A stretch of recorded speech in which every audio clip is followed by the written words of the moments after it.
Siku ya leo napenda kuzungumzia jinsi ya kushinda upweke kabla ya ndoa.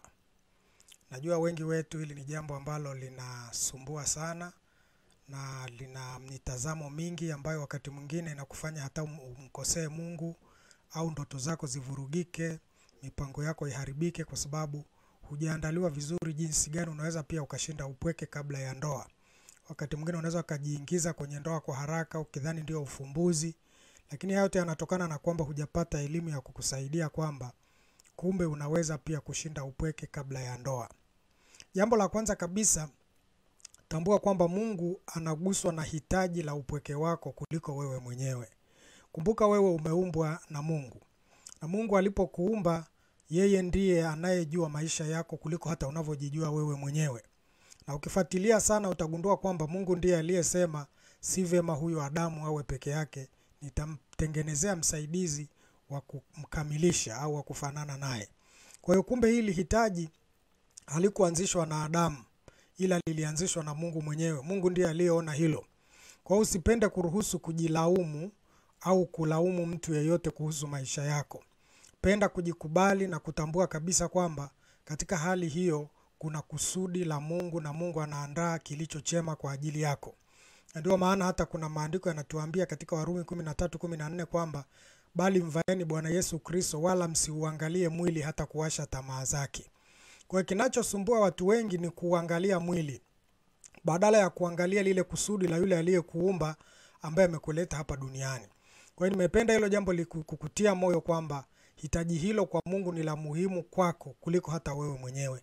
Kwa hiyo usijihisi kama vile Mungu hashughuliki na mahitaji yako, bali utambue kwamba ni swala tu la wakati ambalo Mungu analifanyia kazi hata sasa. Lakini jambo la pili, tambua kusudi la Mungu kwa wakati huu.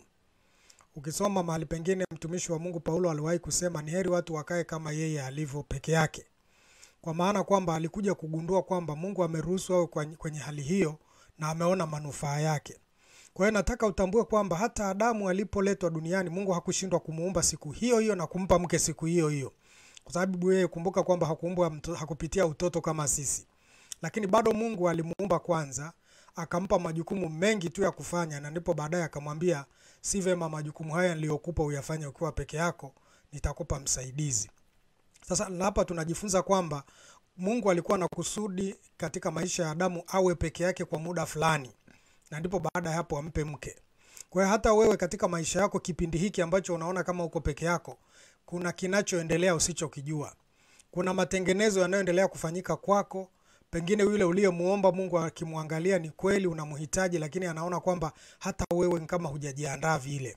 Utamsumbua yule mtu. Lakini vile vile inawezekana Mungu naye anamwandaa yule ili akufae wewe ambao umejiandaa vizuri. Kwa hiyo si kwamba hakuna kinachoendelea. Utambue tu ni kwamba Mungu hakuambii, lakini katika kipindi hiki kuna kitu anataka ufanye. Na nataka ufahamu kwa watu kama sisi ambao tulimtumikia Mungu kwa miaka kama 10 hivi sijaoa, tunafahamu kabisa kwamba kuna mambo Mungu alikusudia tuyafanye katika kipindi hicho ambayo sasa ukishaoa ukawa na majukumu ya familia unaweza ushindwe kuyafanya.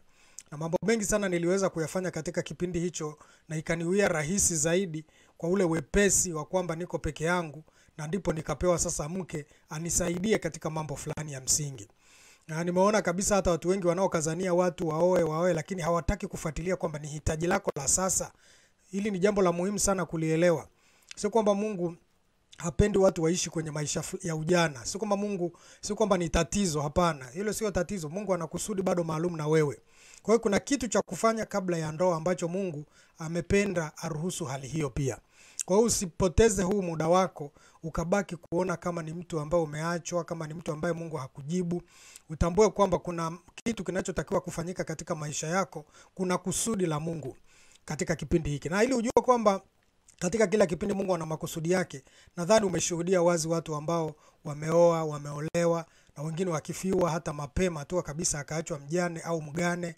Sasa unajiuliza, mbona hii ndoa ilifungwa kabisa, ndoa takatifu na ni Mungu alisema kabisa. Hii inatufundisha kwamba kwa Mungu unaweza ukaishi ukiwa peke yako au ukiwa umeoa, umeolewa na bado ukafurahia maisha na bado ukatimiza lile kusudi la Mungu. Kwa hiyo napenda sana hilo ulielewe katika maisha yako kwamba kipindi hiki Mungu anafanya nini. Mungu bado yuko kazini. kuna kitu anafanya katika maisha yako, na inawezekana hujajiandaa vizuri. Kuna maandalizi yanayoendelea ambayo ni vizuri kumuomba Mungu kwamba ni nini kinachoendelea, ili akuandae mapema vizuri, ili kwamba usicheleweshe pia lile ambalo Mungu amelikusudia, kwa sababu hakuna maandalizi unayofanya zaidi ya kuomba mke tu na mume. Kwa hiyo muombe Mungu sana akusaidie kuelewa sababu ya wewe kuwa katika kipindi kama hiki wakati huu. Jambo la tatu, tofautisha tamaa ya mwili na tamaa mbaya. Wakati mwingine mtu anaweza akadhani kwamba kuoa kutamaliza tamaa zote alizo nazo. Nakumbuka kuna kijana mmoja aliwahi kuniambia siku moja kwamba mimi najisikia hali ambayo naona ninatakiwa nioe. Hii hali ninayojisikia hii, lakini nikimwangalia alikuwa na miaka kama 20 pengine hivi. Ukifuatilia sana utaona kwamba huyu kijana inawezekana ni kweli ana hitaji la kuoa pia, lakini ni vizuri uelewe kwamba kuna tofauti ya tamaa ya mwili au sexual desire ambayo Mungu ameiweka, na hii kuna mahali anasema ni heri kuoa kuliko kuwaka tamaa. Yaani maana yake ni kwamba kuna tamaa hiyo ambayo ukioa inaweza kumalizwa na ndoa.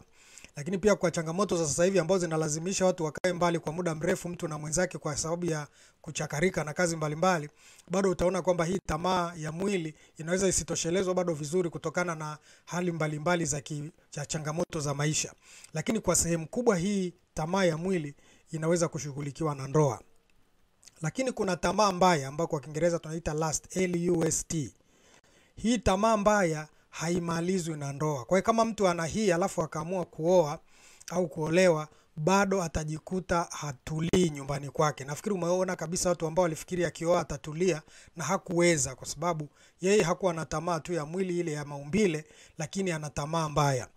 Na watu wa tamaa mbaya utaona kabisa kwamba unashangaa mtu hata yuko kwenye harusi, ingawaje tunajua wengi kwa sababu wamejuana kwa muda mrefu na wamekutembea kwa muda mrefu, basi anafika mahali yuko na mkewe siku ya kufungisha ndoa, lakini yeye anatamani hata waalikwa waliokuja kwenye sherehe ile.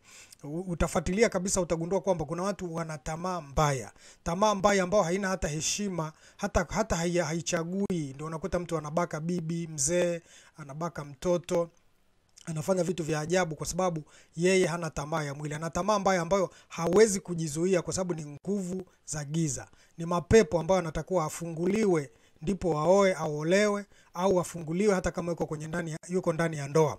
Bila hivyo hawezi kuwa salama katika ndoa yake.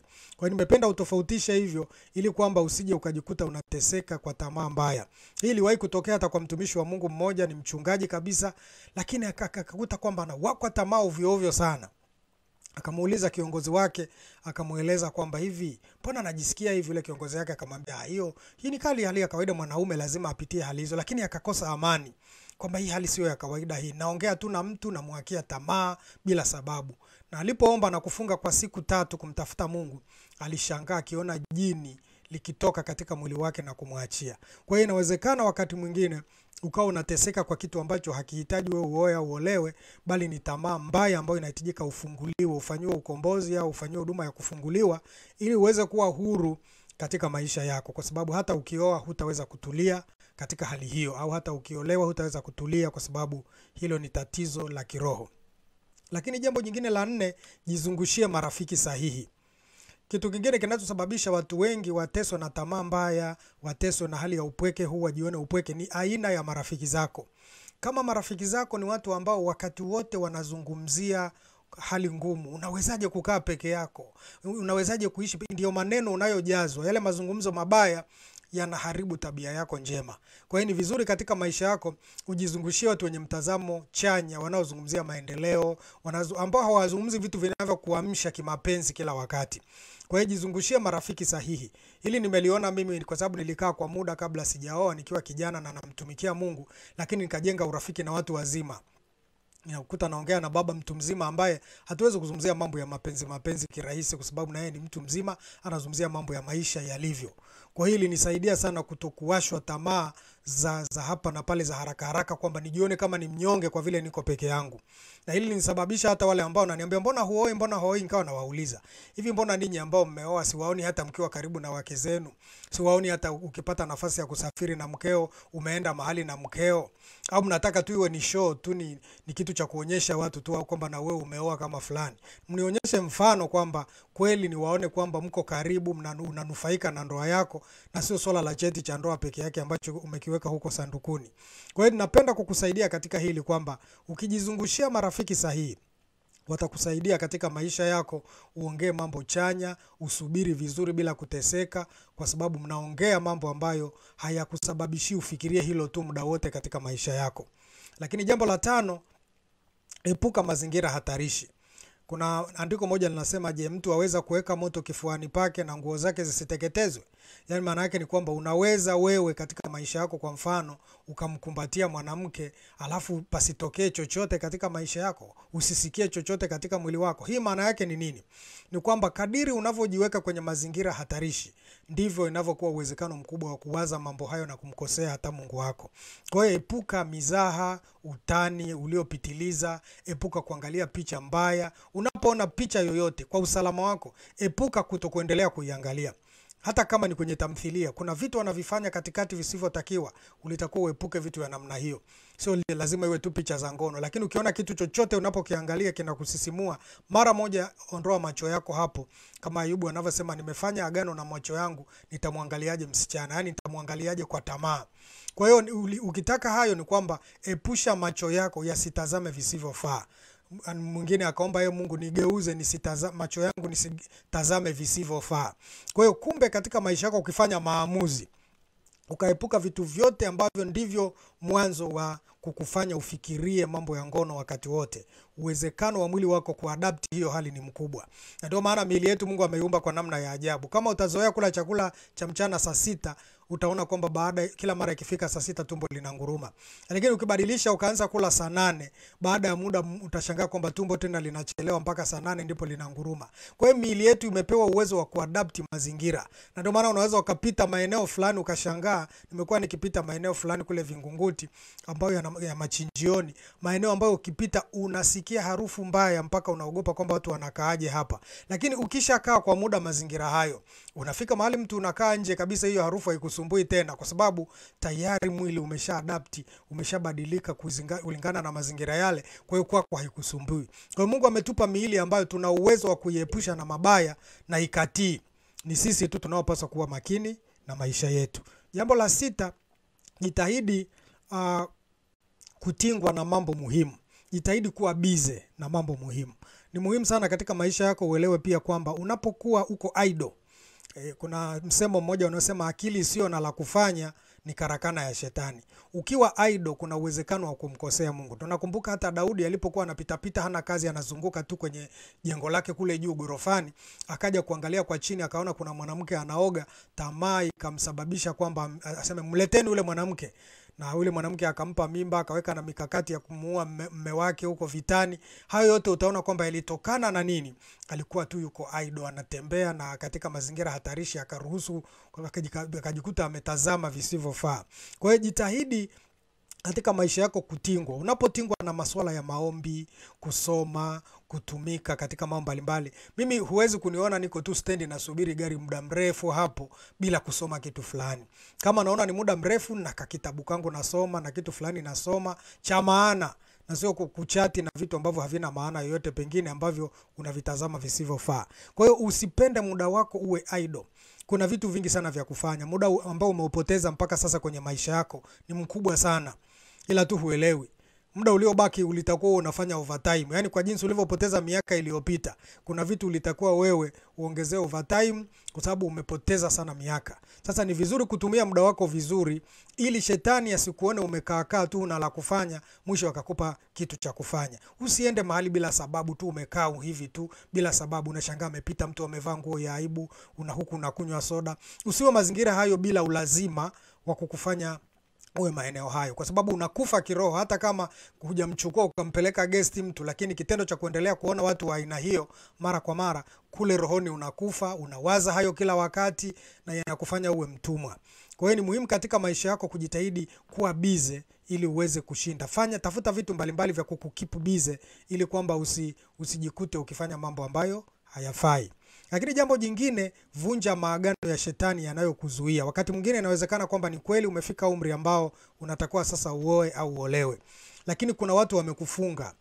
Hasa hawa wachumba, mara nyingi nimeliona hilo kwamba mtu akikuchumbia au ukimchumbia alafu kukatokea kuvunjika kupitia kwako mwenyewe ulipogundua kitu, kuna tabia ya wale watu kukushughulikia kwa namna fulani, na wanakushughulikia kwa urahisi kwa sababu wana kitu chako fulani. Wakati mwingine mlipeana picha, wakati mwingine kuna nguo yake unayo na vitu kama hivyo. Kwa mtu akiwa na nguo yako fulani, kuna uwezekano wa kuitumia ile kukufunga kabisa kwamba huyu atanitambua, hakuna kuolewa tena huyu. Na hili nakwambia liko wazi kwa sababu katika huduma anayofanya ya maombezi nimeyaona haya. Kuna dada mmoja, siku moja wakati tunafanya maombezi, yule dada pepo lililipuka, likasema kwenye kinywa chake, hatutaki huyu aolewe. Tukamwombea yule dada, akafunguliwa, mapepo yale yakatoka. Yalipotoka, wazazi wake walinipa ushuhuda kwamba ndani ya wiki moja yule dada alichumbiwa na watu 3 tofauti tofauti. Huyu anakuja kumchumbia, huyu anakuja kumchumbia. Maana yake ni nini? Yule dada alipewa sura mbaya au alipewa sura ya mvulana. Wachawi wana uwezo wa kukufanya uwe na sura ambayo mtu anavyokuangalia anaona kama ulishaolewa siku nyingi au ulishaoa siku nyingi. Kwa hiyo unaonekana kama mbaba fulani hivi, kumbe ni kijana. Unaonekana kama mama fulani au mbibi, lakini kumbe wewe ni msana. Unalaumu kwamba hivi kitu gani, mbona najiona ni mzuri tu, shida ni nini? Unakuwa umevalishwa kinyago. Na hawa tumeona wengi wa namna hii. Na nimeshuhudia, ukisikiliza jumbe zangu zingine zilizoko hapa utaziona nikimalizungumzia mambo haya ya watu ambao walipoombewa waliweza kufika mahali hata watu wakashangaa, wanaanza sura yake inaanza kurudi. Tumekuwa na changamoto kidogo ya umeme kukatika kidogo, lakini napenda uweze kujifunza hilo kwamba katika maisha yako unahitaji kufunguliwa, unahitaji kuponywa. Mungu ana uwezo wa kukusaidia katika maisha yako. Kwa hiyo ujumbe huu ufanyie kazi ili uweze kushinda huu upweke kabla ya ndoa. Uwezekano upo kabisa, kwa sababu si kwamba ni wewe tu uko peke yako. Kuna wanandoa wengi pia wanaishi, tunaita married singles, wala sio married couples. Yaani maana yake kila mtu, ingawa unaona wanandoa, kila mtu ana chumba chake, kila mtu ana maisha yake, kila mtu ana mipango yake. Kwa hiyo ni vizuri ufahamu kabisa kwamba sio wewe peke yako, na usiruhusu mawazo hayo yakajaa katika mwili wako au maisha yako kwamba hupendwi. Mungu anakupenda sana na ana mpango tu mzuri na wewe. Anahitaji ujiandae vizuri kwa sasa katika maisha yako ili uweze kufikia makusudi ya Mungu katika maisha yako. Kwa hiyo napenda sana uendelee kufuatilia masomo haya na kuendelea kumuomba Mungu akusaidie katika maisha yako. Uyafanyie kazi haya na yatakusaidia, utaweza kushinda upweke ambao unao kipindi hiki.